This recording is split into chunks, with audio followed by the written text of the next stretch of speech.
It's over a year now, Joey abandoning our fellow Americans in the Islamic Emirates of Afghanistan. And, of course, they've turned the page. Nobody talked about it except for us. Maybe a few others that do podcasts or radio shows that I don't know about. And if you are talking about it, thank you, because our fellow Americans and green card holders and Afghan allies deserve to be remembered, and they never should have been abandoned by Joe Biden. Just a disgusting, nauseating chapter in American history that nobody seems to pay attention about. All right, it's primary day. Wyoming, Liz Cheney against Harriet Hagman, and we've had her on the program, Harriet, and you know she's expected to win by a pretty large margin. I wouldn't expect any surprises there. Alaska is interesting to me because Alaska has, no offense to my friends in Alaska, you know how much I love you up there. I love your rugged individualism. I love every Alaska show that's ever been put on TV. What's my favorite one? Well, beyond Life Below Zero. Life Below Zero. I love Deadliest Catch. I love, which is the crabbing industry out of Alaska and the Bering Sea. I mean, it is insane the life those guys live. You know, that show has lost a number of their main characters in the series, actual, you know, fishermen that do this for a living. It's perilous out there. It has got to be the hardest job. You get swells 35 feet high, and they've got to navigate through that, and they got to pull up these pots and hope and pray that they got a pot full of crabs, and a lot of times they just strike out, and they just got to keep going until they meet their limit, meet their quota. It's crazy. Anyway, so we're going to watch very closely, but Alaska is a very strange state. You got on the House side the test to replace and finish out Congressman Don Young's term, who passed away, and it's the state's first tested ranked choice balloting for congressional elections, and it looks like it's coming down to Governor Palin and this guy Nick is a Bigich. I don't even know his name. Anyway, although there's a potential Democrat in there that could play a spoiler, and just to remind everybody tonight, you may actually be waiting days or even weeks to find an actual winner. And Alaskans also will take their first step and see whether or not liberal Senator Lisa Murkowski can survive. She's not loved in the state, but the way they do their elections in Alaska makes it possible she could ultimately be the winner. And what I mean by that is, you know, she won in 2010 and she ran as a write-in candidate after losing the GOP primary. So, I mean, she's expected to easily coast to the top four. Now, the top four will continue on. It's sort of like, I don't know, what are those TV shows? America's Got Talent. You move on to the next round. It's sort of like, you know, Alaska's Got Talent, and you move on to the next round. Kelly Chewbacca, who we are supporting. Anyway, there are 19 candidates in total.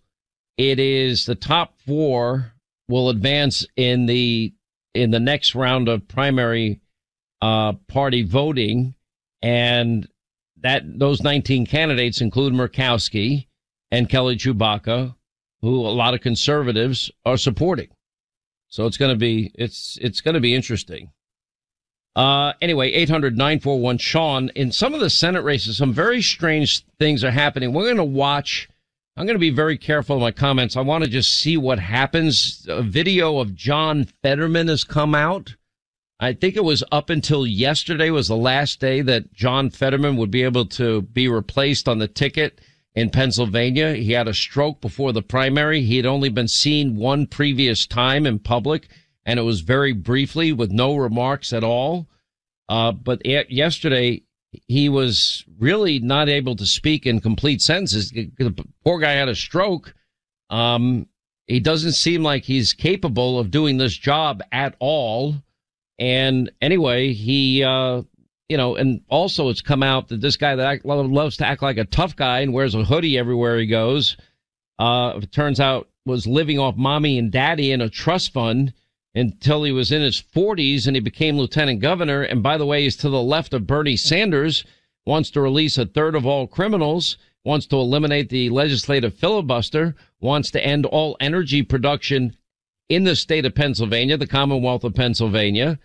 And that story's only beginning to get told. I know people love to write off candidates in August, which is a really dumb thing to do. I call them the hazy, hot, humid Hannity days of summer. And in those hazy, hot, humid Hannity days of summer, people are often on vacation. Their schedules change quite a bit. Their viewing, listening habits for radio and TV change quite a bit. All of that is just par for the course. We've been doing this a long time, so you see a big pattern take place. But this guy, did you see that tape, Linda? You live in Pennsylvania.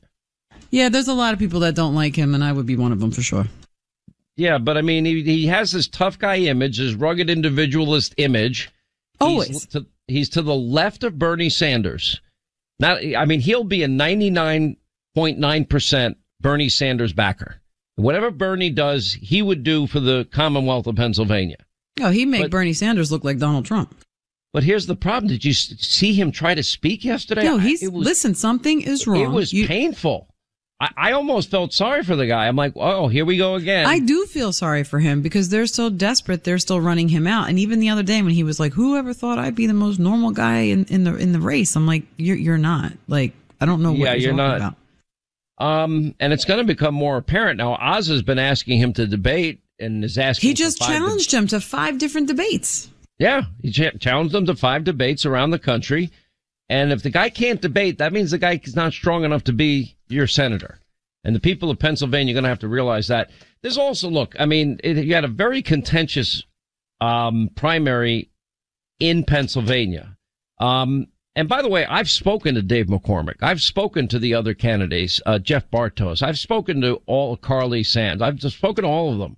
I didn't speak to Kathy Barnett. She was mad at me, so I figured, leave her alone. She thinks that it was unfair of me to put out the fact that her tweets would make her unelectable. I meant it. I believed it. And it was not designed to hurt her. As a matter of fact, when we first interviewed her, we really liked her a lot on this program. We think she has potential star qualities in politics. But if she doesn't clean up social media in as much as say, I regret these comments and these comments and these comments, I think that would render her unelectable in a statewide election. She might be able to win a congressional seat, although she had a chance to do that 2 years ago and didn't do well at all in a district where she should have done a lot better, in my opinion. So we're going to watch this. This is going to be a pretty interesting night. We'll have it all covered for you tonight on Hannity, 9 Eastern on Fox News, and we'll let you know what happens. Later in the program today, there was an agreement reached between the Minneapolis Federation of Teachers Union and school district, and it states that white teachers will be laid off before teachers of color, regardless of seniority. Now, apparently they reached this agreement to end a 2-week strike last spring, and it starts this school year that, quote, if you need to get rid of a teacher who's a member of a population, quote, underrepresented among licensed teachers in the site, that the district shall fire, they say, excess, the least senior teacher who is not a member of the underrepresented population. So basically, they're institutionalizing discrimination as a form of repayment of the discrimination, but it's not like unless there's a specific accusation, you're discriminating against people that had no part in ever discriminating against anybody in their life, as far as we know, and that would be institutionalizing it. And I'm going to tell you what's going to happen next. This is not going to go well at all for anybody whatsoever. Anyway, so Fetterman, you're right, has not responded to Oz's challenge debate. The Philly Inquirer has put that out there. They've received invitation to debates. They're not committing to any of these debates. Based on what I saw yesterday, John Fetterman is not going to be able to debate Dr. Oz.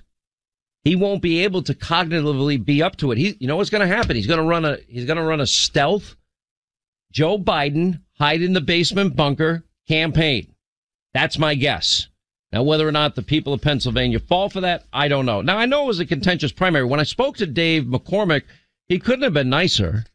I never met Dave McCormick until I'd already supported Dr. Oz.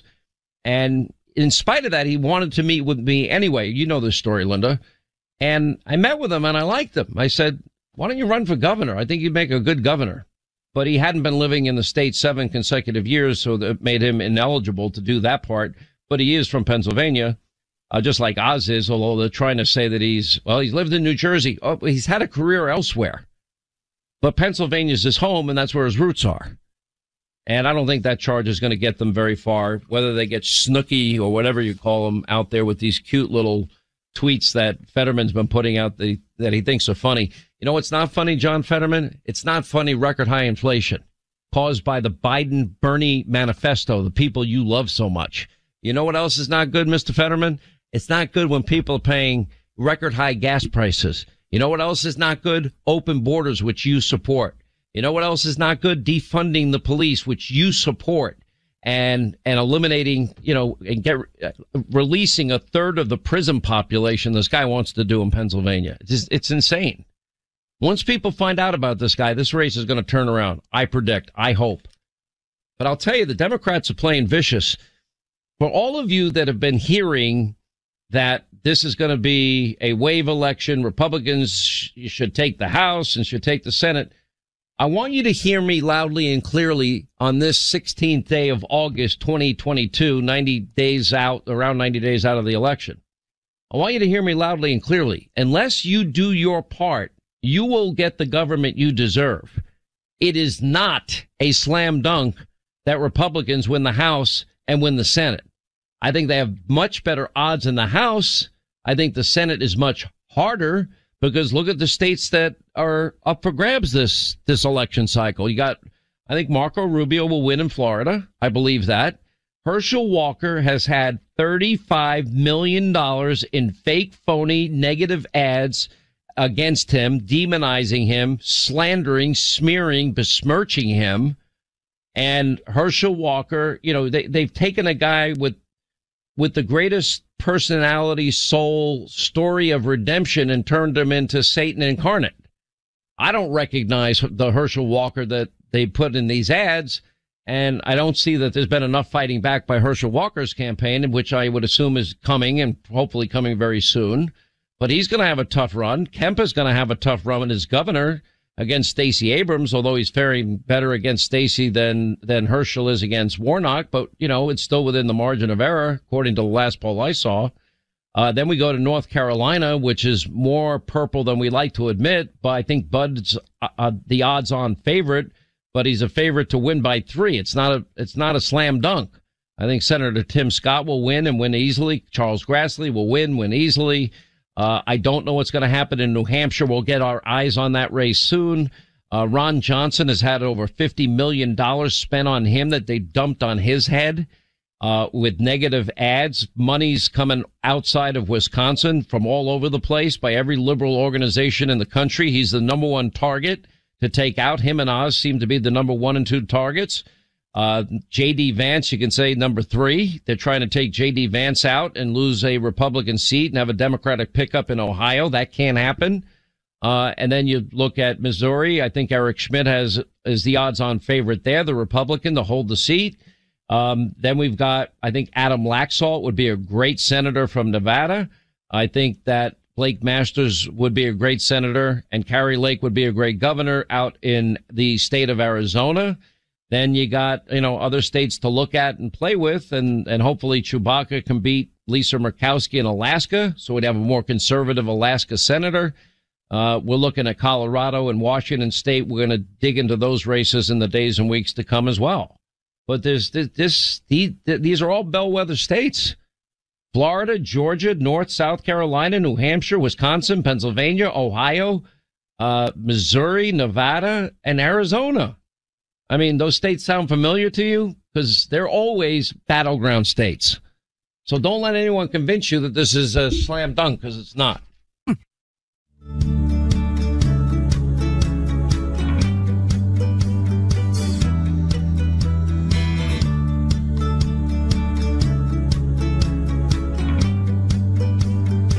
Holding them accountable. Sean gets the answers no one else does. America deserves to know the truth about Congress. All right, 25 now till the top of the hour, 800-941-SEAN if you want to be a part of the program. We have a lot of news updates. on the Mar-a-Lago raid down in Palm Beach, former President Donald Trump. Eric Trump was on my television show last night, Hannity, on the TV show. And anyway, he revealed, this is interesting to me. How many years have all of us wanted police officers to have body cams and dash cams so that whatever incidents occur, whenever they encounter the public, that there's no more ambiguity. We'd all know what happened. And the reason I always supported it is I felt it was something a tool that could be used that would keep everybody honest. Especially they call it the fog of war, fog of a moment. And then it's this person's word against this person's word. If you got it on tape and you can show a jury a tape, it's a lot better. And so we have these body cams, we have these dash cams, and I think they've been extraordinarily useful. And if you're a good cop, you want a dash cam. If you're a good cop, you want it recorded. This way, it can maybe save you from prosecution when you don't deserve to be prosecuted. And similarly, it protects people from potential police abuse from a bad apple that might be in a police force. So it works for everybody. But when the FBI agents were sent in there by Merrick Garland, and by the way, there's no way anyone's going to convince me that Joe Biden didn't know. There's no way that you're going to convince me he wasn't tipped off by either Director Wray or Merrick Garland, or they tipped off somebody close to the president, knowing that they tell the president. And you're just not going to convince me of that. By the way, Joe Biden is going from one beach to another beach on vacation. We'll get to that in a minute, because the president leaves Kiowa Island in South Carolina, flying to D.C.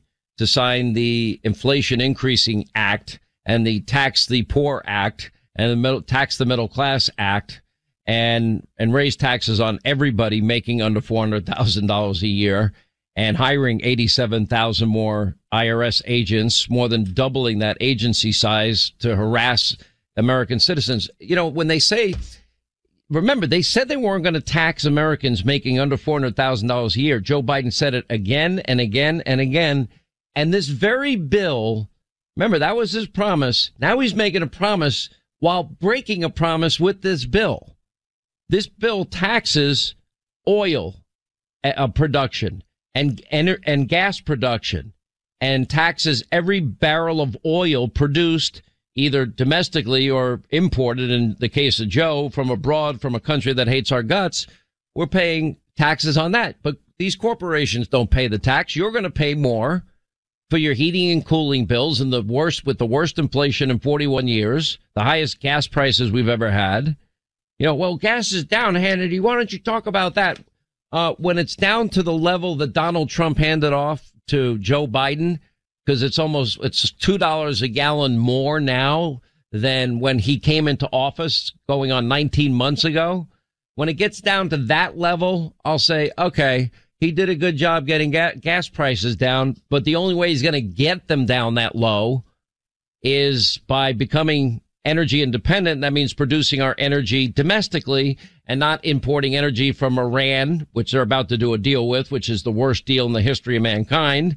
They have been doing, importing Russian oil or OPEC and Saudi oil, and begging the Venezuelans through an emissary to, open up oil and lift sanctions on them. This is madness. Now, it was interesting. There was a story I read, I forget where, this morning, that if Vladimir Putin has a close relationship with MBS of Saudi Arabia. And it was pretty much discussed that OPEC and OPEC nations and the Saudis and the Russians are all involved. They're getting richer than they've ever been because Joe Biden and the climate alarmist religious cult have now artificially reduced the world's supply of oil, and they're making record profits. They're getting rich as hell off of Joe Biden's stupidity, and we're all paying the price for it.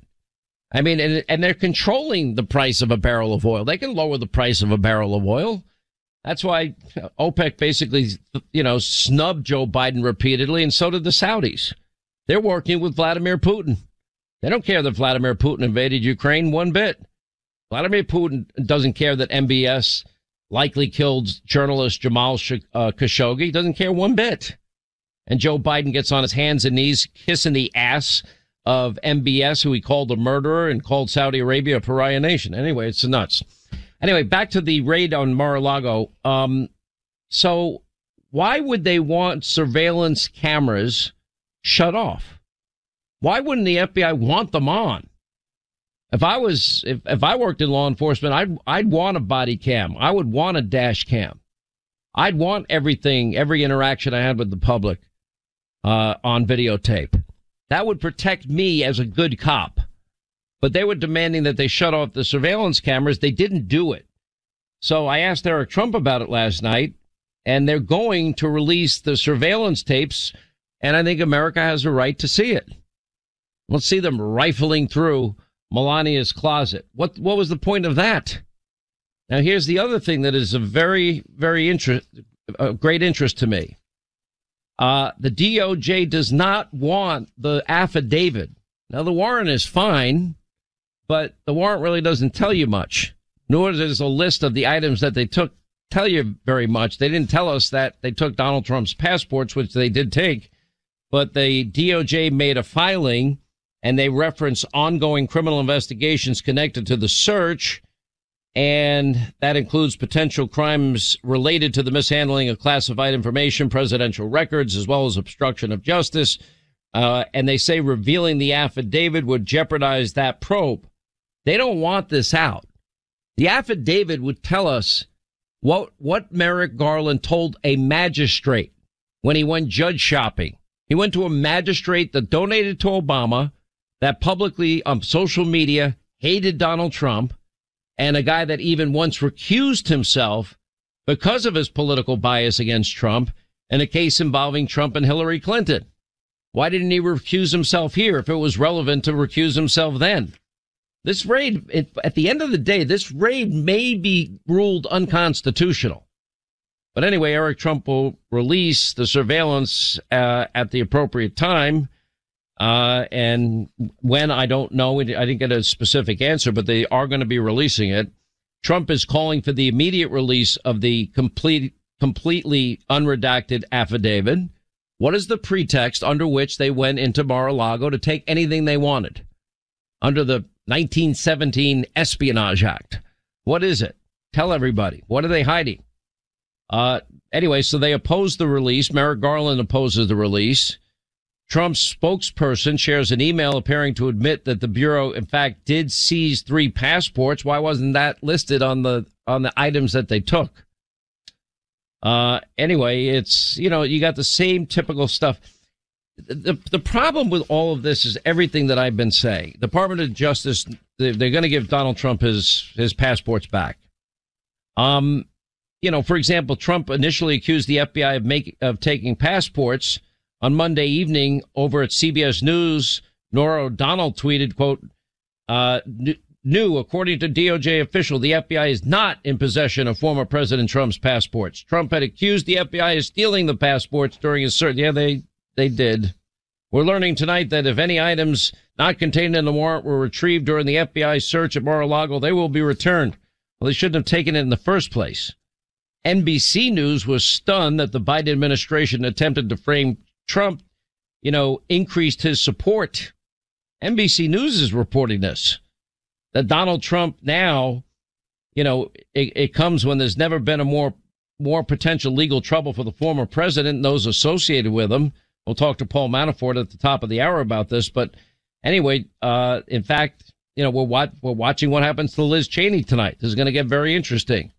She's up against Harriet Hegman. It looks like it's going to be a romp. We'll see. Both the Washington Post and New York Times, coming out with their phony stories targeting Trump. When I heard anonymous sources are telling the Washington Post about potential nuclear, classified information, I said, they're lying. I knew they were lying. Because that was leaked by the DOJ to make it sound ominous and get people all scared, because that's the exact same tactics they've been using for 6 years. And if it was so urgent to raid Mar-a-Lago, why did they wait weeks? Why did Merrick Garland he's deliberating for weeks over whether to approve the application for the search warrant after they got it? If it was so dangerous, why did they wait for 3 days before they executed the search warrant? It was so dangerous, so damning.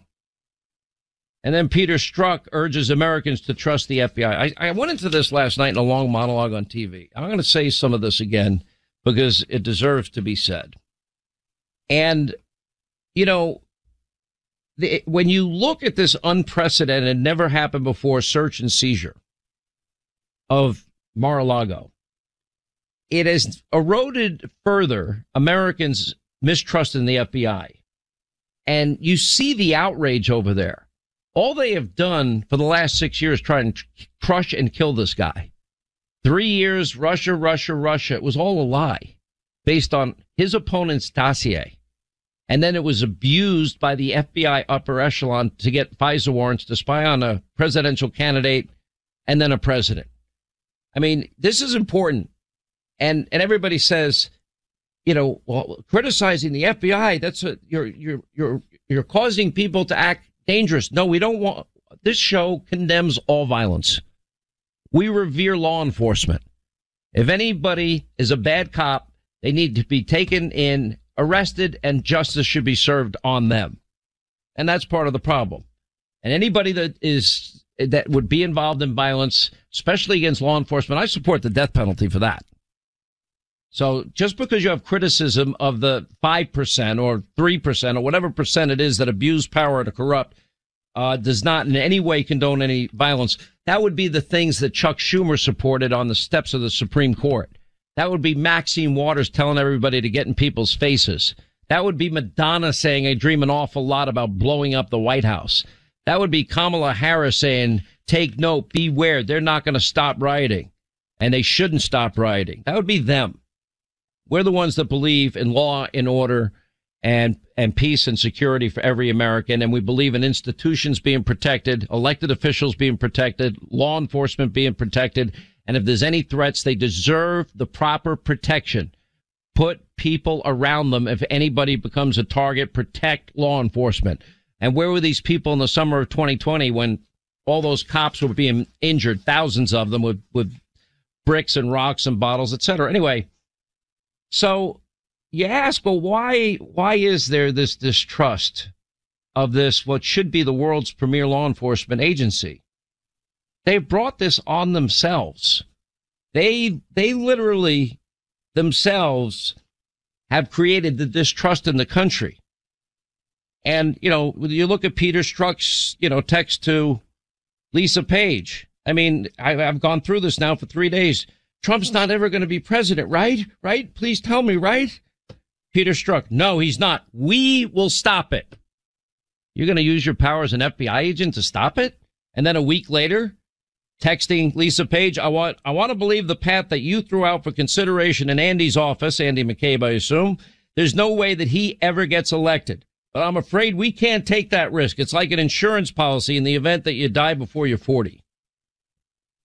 We'll stop him? An FBI agent? Think about that. Top agent in the FBI with an insurance policy that will thwart the will of the American people to ensure one candidate can never win a free and fair election? How did that guy not go to jail? How is that possible? He signed a book deal. His girlfriend works at MSDNC.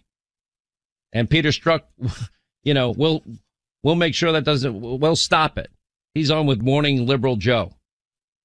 I mean, it's unbelievable. Then you got Andrew McCabe. He was open in his hatred of Donald Trump. We know Comey hated Donald Trump. All these people I played last night, Yates, Comey, Rod Rosenstein, Andrew McCabe, all these people that signed the FISA applications, without which we wouldn't have had the FISA application approved, without Hillary's dirty Russian misinformation dossier she paid for. Oh, knowing what we know now, we wouldn't have signed it. Well, it says at the top of the application, verified, and you signed it. There wouldn't have been any warrants without you, with you verifying it. And you were warned that it was unverifiable, and you all did it anyway. And the problem is nobody's been held accountable. Nobody held Hillary Clinton accountable for deleting 33,000 emails, top secret classified emails that even the FBI believed was hacked by foreign countries, enemy countries. Or deleting, using BleachBit, busting up devices with hammers. Jim Comey leaking confidential government material to the media through a friend. He gets a pass. They've had Hunter Biden's laptop for a year. They get a pass. You got the real quid pro quo with Joe withholding $1 billion taxpayer dollars to get a prosecutor in Ukraine fired. We know why. That's why people don't trust the FBI. They've earned the distrust of the upper echelon of the FBI. We're not talking about rank and file.